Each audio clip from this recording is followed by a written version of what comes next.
Welcome to our beginner's guide to the fascinating world of 3D printing. Today we'll explore the most common types of 3D printers, FDM, SLA, and SLS, and uncover their unique uses and how they work. Let's start with fused deposition modeling, or FDM. This is the most widely recognized 3D printing technology, often seen in schools and home workshops. FDM printers work by melting plastic filament and layering it to create a 3D object.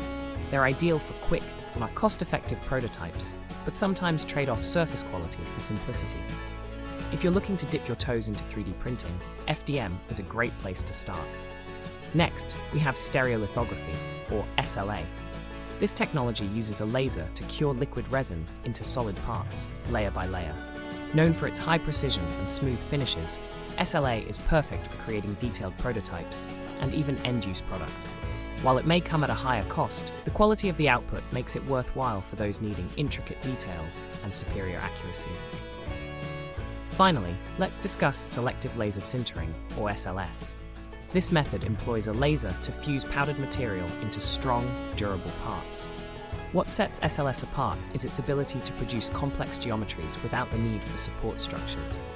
It's widely used in industrial applications where strength and functionality are paramount.